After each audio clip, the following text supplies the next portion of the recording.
We sell across all over Canada and the United States in close to 11,000 stores. We've sold over 85 million bars to date. It just feels like we're just getting started. We started this in our condo kitchen. None of us really had any food experience. I think entrepreneurship humbles you no matter what. It's the one that can withstand the most amount of pain over a period of time and keep getting back up and recover and go back up. That usually wins the biggest in entrepreneurship or in anything. No one can be you but you.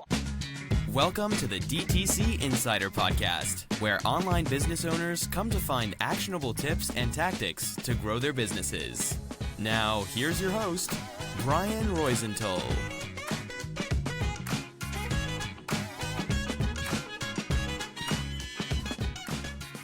Hey, welcome to another episode. My name is Brian Roisenthal, and today I have a very special guest, someone I've been following for a long time. His name is Jake Carls, and he's a co-founder of Midday Squares.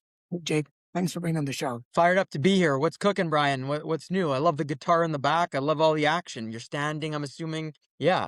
Fired up to be with you. This is something new, actually. I'm doing to, stretch my legs a little bit during the day.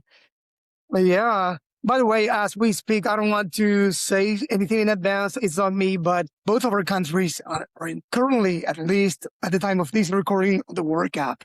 Are you following the World Cup? Yeah, no, I'm super fired up. I hope Canada can take it all the way. They're on fire. It's exciting. It's super exciting. I was always a hockey fan, but you got to watch this stuff when it's happening, and it's super cool to see. Yeah, exactly. And on my side, it's Messi's last World Cup. So he's good. He's good. He's good. Yeah, I don't know if we want to win because of Argentina or because of Messi. So, both. Argentina's great. You guys are great. You guys are both are great. And Canada's awesome too. Yeah, it's playing amazingly. So, yeah. So again, I'm excited for you to be here. I come, we are, I don't know, 10,000 miles apart. You in Canada, I'm in Argentina, but I love doing these podcasts because I get to meet amazing founders. Some we're discussing offline that we have in common. And I'm always fascinated by these stories because besides, spreading the word, I learned a lot, and I appreciate you for being here. So I listen to many of your podcasts, and I know many people listening to these too. But in case they don't know you, could you please tell them more about who you are, more about Midday Squares as well? Yeah, so I started Midday Squares with my sister and brother-in-law. I like to say that, we're a family business, but we didn't go into business because we're family. The three of us are extremely different, very different skill sets, so we're very complementary. The idea was we wanted to build the biggest afternoon snacking business in better for you, globally. Right now we're just in North America, so Canada, US, but we started this off with a huge goal, and we just make these squares. We call them Midday Squares, and they're afternoon snacks. When the 2 p.m. crash comes, it's something that's indulgence. It's better for you. It's the hybrid. It's got a little bit of protein, a little bit of fiber, and we're trying to build a fun brand while we're doing it. And, never forget, we started this in our condo kitchen. None of us really had any food experience, and the three of us were just, like I say, irrationally optimistic and, a little bit delusional. And we just put our heads down and we started hand making these bars every single day, filming everything on social media to show people what it looks like to build a business. And then we would hand deliver them because we couldn't really afford shipping to consumers across Montreal, where we're from. And we just did that day in, day out, rinse and repeat. And that slowly started to compound and multiply into something more meaningful. And, we're now fast forward 7.5 years later, we've built an amazing team of great humans. We sell across all over Canada and the United States in close to 11,000. We've sold over 85 million bars to date. And, it just feels like we're just getting started. I think one of the coolest parts is we actually built our own manufacturing plant, in Montreal. It was out of necessity. When we went to co-manufacturers early on, they all told us that, or majority of them told us it was very difficult to make this product. So we ended up staying true to what we wanted to do. And we built our own facility, and that's where I'm sitting today. It makes up to 150,000 Midday Squares a day, which is super exciting because we're hopefully expanding over the next couple of months to even make it even greater. So that's kind of the journey. Obviously, there's been a lot of ups and downs and good, bad, ugly in between. And I'm sure we'll talk about it, but that's the gist of what we're building. Yeah, it's amazing. Congrats again. I wanted to interview you for two reasons. Of course, one is the company side, because the company is pretty successful. It has grown a lot, as you said. But the other one is your huge transformation, right? Because I personally relate because I started my first venture I don't know, in 2008 with a business partner. And that business partner, I see a lot of things from him in you, right? And he was very similar, but with one big difference. He wasn't able to let go. He wanted to be everything. And I know you now, your role is the chief rainmaker, right? Yeah. And I see your videos, man, and you really make it rain and it's amazing. But I want to ask you about that transformation. When did you first realize that you didn't want your current role? And what was that first conversation with your founding team like? Yeah, when we started this business, the three of us were, we're equal partners. And, my two partners took a co-CEO role. And I felt that, I needed a role that was, in quotations, a big title. And that was just ego driven.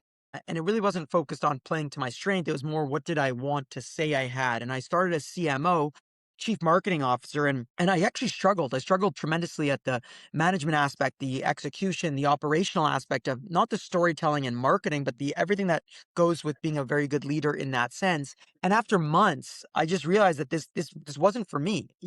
I was struggling. I wasn't enjoying it. It wasn't fun. It wasn't where I felt like I felt alive every day. And through therapy with my partners, because we go to a therapist, almost weekly to work on communication, I came to realize that I need to change roles, and my partners were super supportive about it.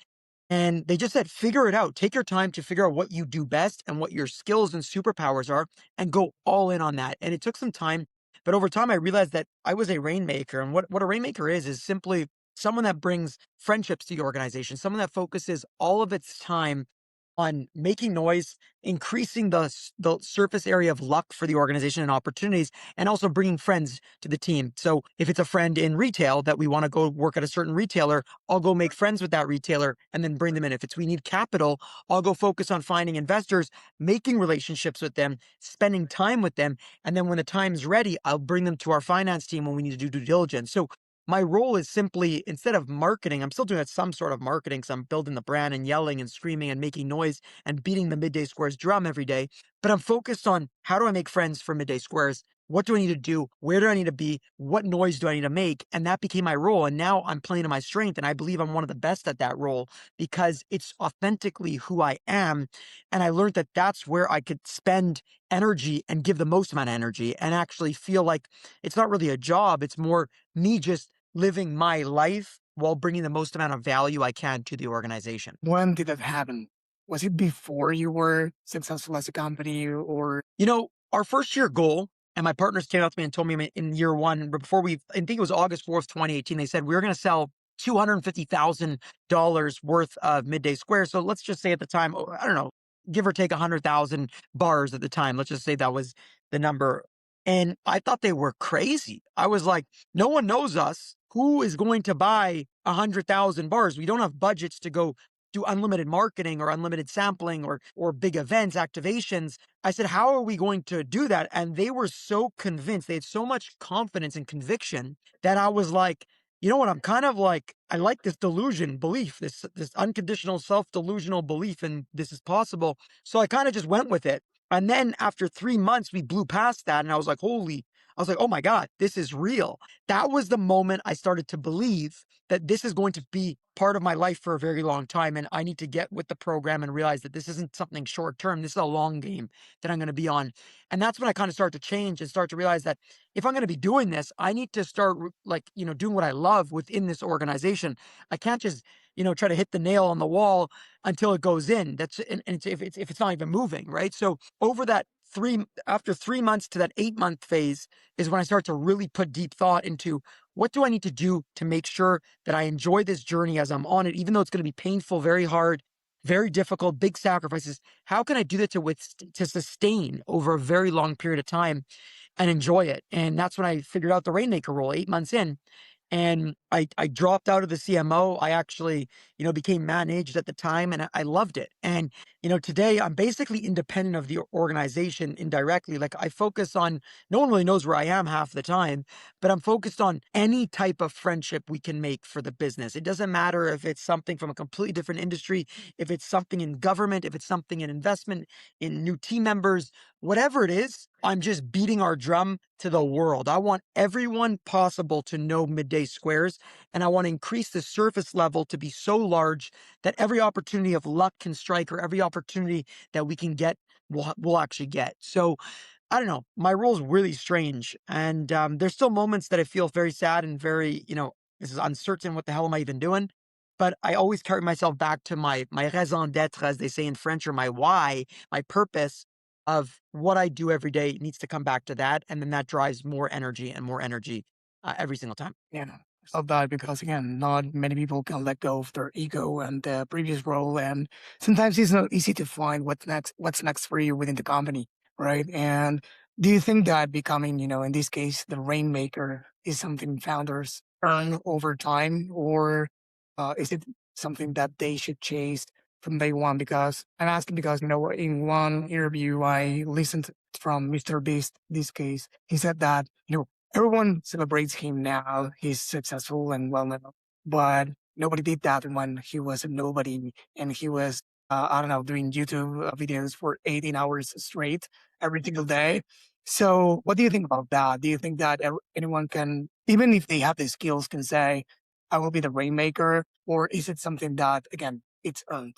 I think first of all, mad respect to Mr. Beast. You're right. No one saw the time he spent, and many other successful people, in the world. And I always look at Michael Jordan. No one saw the backside of what he had to do to his greatness. And everyone I look up to has put in immense amount of time sacrifice, and a lot of them have the ability to withstand immense amounts of pressure and pain for a very long period of time. But coming back to your question, I would say this. I would say it is extremely important, and I learned this from a guy named Ronen Harare.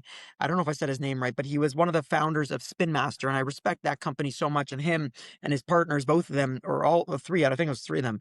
But he said it is really, and I'm paraphrasing, so I'm not sure if I'm saying it correctly, but this is what I interpreted, is that it is your duty to spend time and invest that time in taking risks and finding out what you need to do in your 20s. And the way I would take it even further myself, my opinion is during your 20s, you should invest, and even 30s, you should invest so much of your time into understanding who you are, what your skill sets are, what you love, what energizes you. Once you have those answers, I would recommend you find the role that fits it, whether that's within a corporate, whether that's within academia, whether that's within entrepreneurship. You need to spend those time, that effort, that resources, the energy, the behind the scenes that you've put in into figuring out what you need to do. And then you need to go all in on that 24/7, 365. And I'd say do it with strong opinions, loosely held, because things will pivot and change. But at least you're directionally going in the right direction, and that you'll live a very fulfilled life. So, yeah, being a rainmaker, that works for me. And I think many other businesses should have rainmakers because it's someone that's focused on bringing opportunities all the time, or modern day business development 24/7, 365, while the other teammates can do what they do best and not have to look for those opportunities. So, yeah, I just think spend your young ages, in quotations, young, investing in yourself and investing in education, in learning, in understanding, in therapy, whatever it is, to understand what you do best and what you believe your purpose is and your raison d'etre and your why, and what actually juices you up and makes you feel alive. Because if you do that, I guarantee you will see success, or at least get yourself the opportunity of success. And success doesn't mean financial to everybody. It can mean many different things, but it will give you the opportunity of success because you put the time to understand. I did put the time in, and I spent many, many years getting failures and things, learning what I was horrible at, learning what I was great at, learning what I don't want to do, what energizes me. Until this day, I'm 32. I am still learning because I still don't know it 100% because it's never 100%. It's infinite learning forever. And if you continue to learn, you're going to win in whatever winning you define as winning, to be honest. Yeah, I'm 38 and still learning as well. My father still works 64 and still learning. So I think that one of the problems is that at least I have, right, is that social media puts too much pressure on us. Like everything needs to be right away. We need to have everything figured out. And sometimes we don't see through it and we don't see the realities behind the LinkedIn post or anything like that. So we don't assume that it's fine to figure things out. And I mean, things are changing so fast right now. Like I own a growth marketing agency.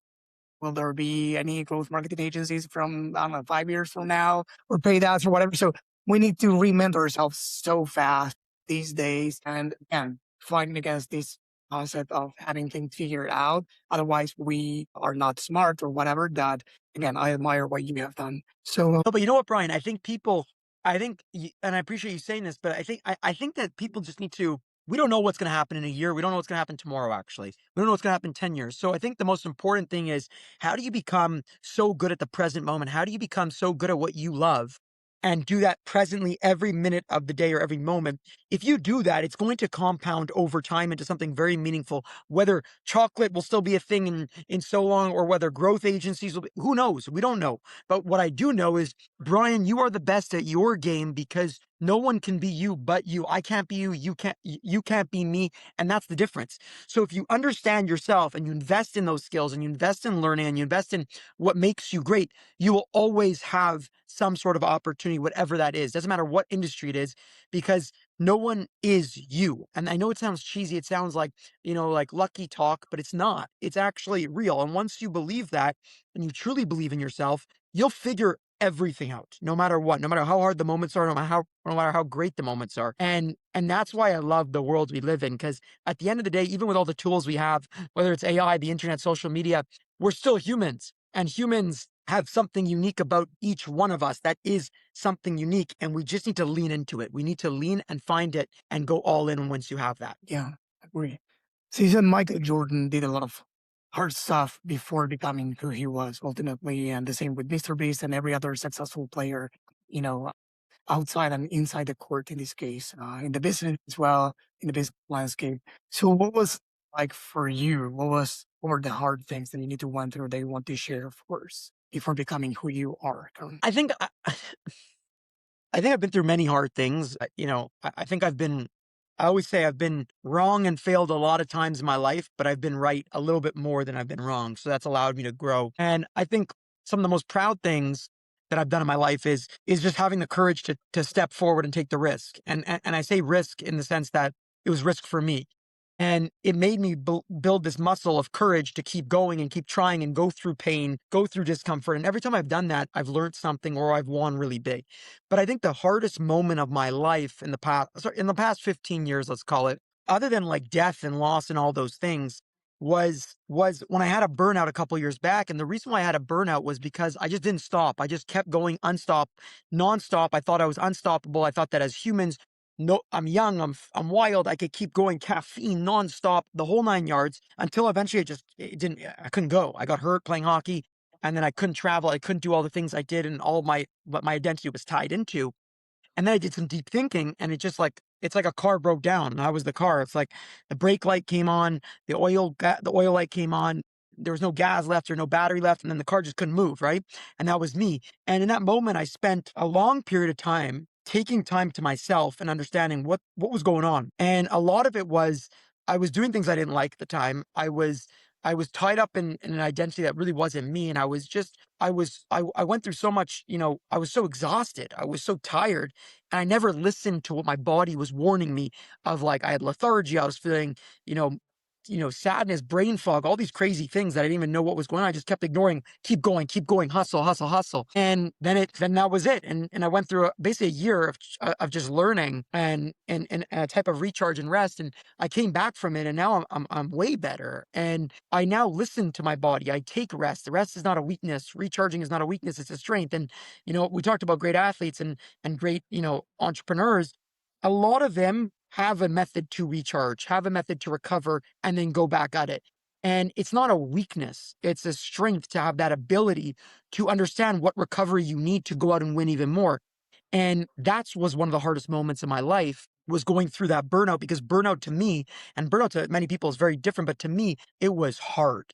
And, it was a crisis in my life. And I'll never forget it, but I'm super grateful I went through it because I learned a lot. And yeah, I just think that that was one of the harder moments that I've been through. And again, burnout's experience very different to everybody. And it's not medical advice of what I did. I did so many different things to try. And yeah, I got myself back up. Thank God. Do you think being humble is what let you do everything that you have done because you had you've been humble enough to let go of your previous role. You've been humble enough to ask for help, to take the time for yourself and learn about yourself. That's I think amazing. entrepreneurship humbles you no matter what, and I'll tell you why. There's immense amounts of failure and rejection, hardship, obstacle, adversity, failure, and some of it's public, some of it's, out there. And you just you I always say it's the one that can withstand the most amount of pain over a period of time and keep getting back up and recover and go back up, that usually wins the biggest in entrepreneurship or in anything. And I don't mean like suffering. I mean pain that you choose to go on. Like, and the Right. idea that this is a privilege to be on the entrepreneurship journey, but understanding that you're not doing it to suffer. You're doing it because it's hard. It's just hard to win. You look at the odds of any entrepreneurship journey or any business, the data shows how difficult it is to scale a really big business and win in quotations. But pain is not something I'm a scared of or I reject. It's something that I'm actually grateful because I choose to be on this journey every day. I choose to show up to Midday Squares. This is a choice of mine. And I know that the pain is just hard, but I won't suffer. I don't want to suffer because I don't think that that's necessary to succeed in anything you're going to do. And I think it's really important to be rationally optimistic throughout your journey because as you build your entrepreneurship, the humbling is also from the judgment. The people, consistently saying it's impossible or it's not going to work or why are you doing this? And those words and that language from many people you love and care about can really hurt, right? So you got to just be rationally optimistic and really believe in yourself and actually surround yourself with people that also are a little bit delusional in that sense that believe because it's important to see the light because the light will continue to drive you even if it's almost impossible. I think it's still possible because it's almost right. And yeah, I'm grateful. I surrounded myself with really irrationally optimistic people at the beginning, and that got us through a lot of the hardship at the beginning. And now as we've scaled Midday Scores a little bit bigger, more people are like, "Oh, this is actually working." And it's just, I always say, it's about convincing people over time. More and more people will join that journey, but you got to put the hard work in. So I don't know. I don't know if I'm doing it right or wrong, Brian. I could be completely wrong. I have no idea. But all I could tell you is this: is it humbles you pretty damn good because you fail a tremendous amount and you get judged a tremendous amount and misunderstood. Yeah. So doing what you have done as a company is not easy at all. I interview a lot of companies here, over 200 in this podcast, and it's been again, amazing to learn from the stories. And I see a common theme, most companies fail, as you said before, and some have the fortune and, of course, hard work behind to succeed. But what are some of those unique things that you think that made Midday Squares what it has become? Because many companies put in the hard work and still can't scale at the level that you have scaled. I think team is the most important, the people you have in your company. And I think it's really important to, bring together amazing folks that have different skill sets and allow them to collide and create that serendipity. And our team is incredible at Midday Squares. And without them, we wouldn't be here today. So my partners and I are just part of that team, right? We're doing our expertise within that machine of making sure it works. I think the second is being able to block out the noise and comparison. I think it's really important to stay focused on your game and your goal over a period of time because it's very easy with social media and the internet to compare yourself and feel bad and think that everything's smooth sailing. You don't see the behind the scenes of typically everything. You don't see the 10,000 hours that somebody put in of hardship and adversity and getting back up. You see the product on the shelf or you see, the big moment of an award. That's not the full story. And then the third part, I would say for us at least that worked really well was the idea of relentless execution. We built a manufacturing plant that was not part of the plan originally. That took like literally the idea of just like first principle thinking compounded over time, fundamentals compounded over time, and compound and compound and compound, and staying focused on that execution. And then last but not least, I think in today's world, if you can't get people's attention, it's very hard to succeed. And I say this just out of my personal experience. It doesn't matter if you have a great service or product and no one knows who you are or no one knows the product or service, it's going to be very hard to win because you need to get people to try. You need people to pay attention and say, I want to buy a Midday Square, or I want to buy your service, or I want to invest in you. If you can't get their attention, it doesn't matter how good the product is. So today you need product market fit. That's a given, plus great storytelling and the ability to grab people's attention. Without those, I think it's extremely difficult. I think you need both. You used to just need product market fit and big capital to push your product out. Now you need both. $1 million question would be how to get people's attention. I think listen, I'm not an expert.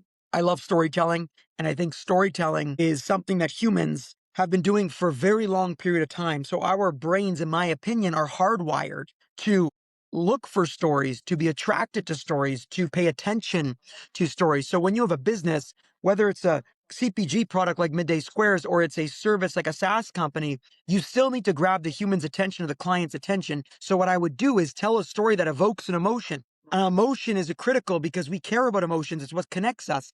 A story is what bridges people in terms of communication. Once you have emotions and storytelling, make sure it's authentic. And I don't mean authentic in a buzzword. I mean, it needs to just be real. It needs to be based on the values of your organization or the why or the values of who you are, because you need to do it consistently. And to do it consistently, it needs to be authentic, because otherwise you're going to feel like a fraud. You're going to get caught in a lie. It's not going to work. And we as humans, as much as we love stories, we love a sense of belonging, trust. Trust is the most important thing that drives relationships, clients, like partnerships. And the way to get trust is to make sure your story is true, is real, and it's authentic. And authenticity is the fastest way, in my opinion, to earn trust. And all you have to do is be you. All you have to do is be true to the organization of why it started and what are the values, and show those, because somebody will relate to that. Somebody will care. And all it takes is one person to care. And if that person cares, it can change the trajectory of your life, your business's life, and even your love life. You might find the person you love by someone's story or someone's authenticity that means something to you. So I think that's how you get people's attention. Yeah. When we discuss growth with brands we work with or we chat with here in the podcast or elsewhere, some of them, or I could say many of them, they directly go to the tactics or to the, I don't know, let's talk about paid ads, let's talk about scaling creatives and all this stuff. But whenever I talk to someone like you here in the podcast, interviewed great brands, Born Primitive, Battle Box, Portland Leather, IQ and many others. And they talk about one thing is like one, like creating moments with customers, going beyond the storefront, like stop becoming like an e-commerce brand that sells products through a Shopify store and becoming something else that goes beyond that. Some companies, for example, Black Rifle Company or Bone Primitive that I just mentioned before, they even go beyond and say, for example, Black Rifle Company said to me, we are not a coffee brand, or we don't consider ourselves a coffee brand. We are an entertainment brand that happens to sell coffee. Yep. Or Curtis Masco said something about a company. We are not, a leather company. We're a marketing company that sells leather products. How do you find Midday Squares? And what do you think what I just said? How do you implement that in your company? I think, like I said, like you're right. A media company or a marketing company selling a product is powerful because at the end of the day, it becomes bigger than just that product. It becomes a feeling or a community around something. And, for us, we want to build the midday snacking platform. That's our goal, is to build, midday snacks in different types of forms, right? In fact, form factors and different things. And the way we do it is we build a brand that people trust, that want to be part of, that they could, they want to buy our products, they want to help us grow it.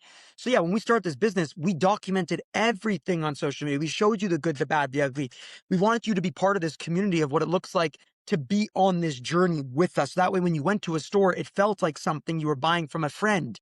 You felt part of it. So it was bigger than a product of chocolate, a chocolate bar, or now a no bread peanut butter jelly. You know, that I believe that. I think that not every brand needs to do that. I think there's certain things you don't need to be a marketing company selling a certain service or product.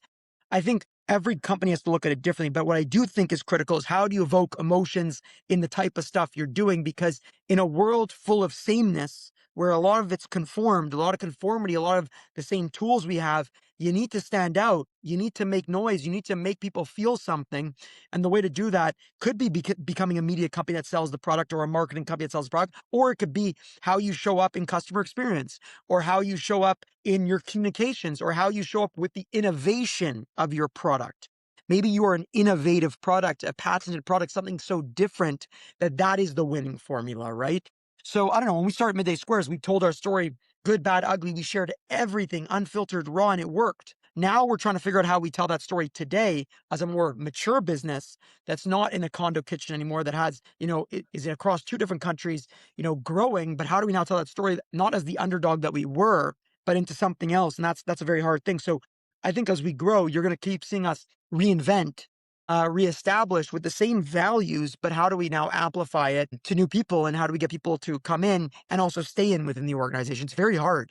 But yeah, look, I would say that we're both a marketing media company and a manufacturer. We are a manufacturer. We make everything in-house. And that is something we're super proud of. It's super difficult to manufacture and to tell stories. It's not easy, but that's what that, no one said that building a business should be easy, right?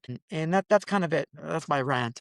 Love that. I have 7-year-old twins, and people tell me, little kids, little problems or small problems, bigger kids, bigger problems, and I've heard, the same is as you scale, the same happens as you scale, the problems and as you grow. So people might think, or some people, I guess, that, you know, like you made it, you are in 11,000 stores or so and producing how many, bars a year. What are the challenges for a company like yours at your size, to where in problems back then when you started out? I think like scaling the team, like building the team to the next, every stage is different, and bringing the expertise in, and that's been one thing that allows us to scale. The second thing is manufacturing's been quite difficult, and we've come a long way, and we're going to still come a long way because you always got to strive for operational excellence. That's super important. But I think for us now is like, how do we continue to tell our story in a way that's, again, authentic, that makes people feel something,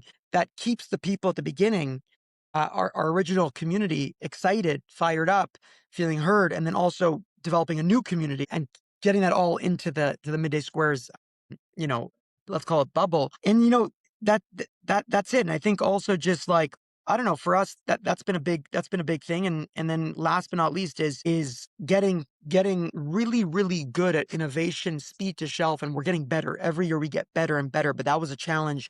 We used to do 2 years every 2 years, and now it takes us between 6 and 8 months, which is a lot faster. So again, these are just all things that every company goes through in growing pains, but it's all hard. Like just because you get a little bit bigger, Brian, doesn't make it easier.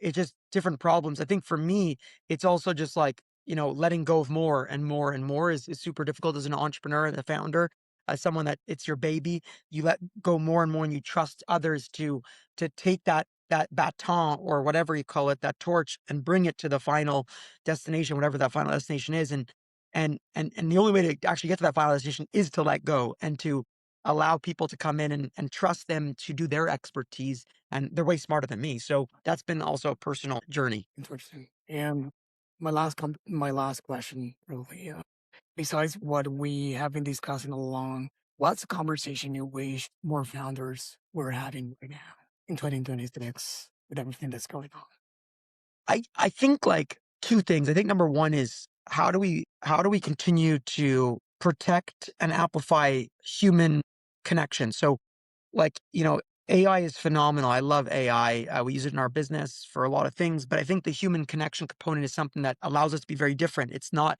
a tool that's available to our competitors, right?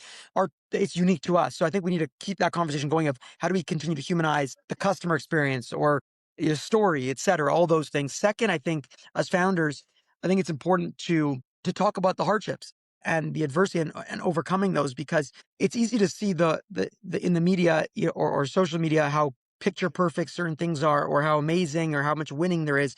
But we got to show the vulnerability, the hardships, and the winnings. And if we do that, it will just make us all feel less alone, because we're all going through it. So the founders I get to meet all the time, whether it's for coffee or virtual chats, is we talk about this stuff. We talk about how hard it is, and that relatability is just, it's super powerful. It actually makes you more juiced up to win, because others are going through it too, and you're not alone. So I think those are the conversations that I'd love to see in 2026, 2027, and as we go. Amazing. Jake, it's been a pleasure to talk to you. Is there anything I didn't ask you that you would like to tell the audience about? No, but honestly, I thought this was a great conversation, and I had a lot of fun. Yeah, me too.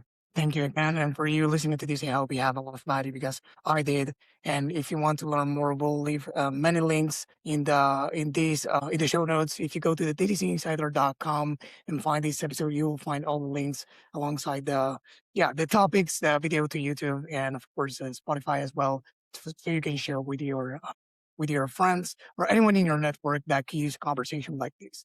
Jake and Andy, it was a pleasure to have you here. Appreciate you, Brian. Thank you. This episode was brought to you by BSR Digital. We help DTC brands grow through paid ads and email marketing campaigns. If you'd like us to help your business grow, head on over to bsrdigital.com and schedule a call with us.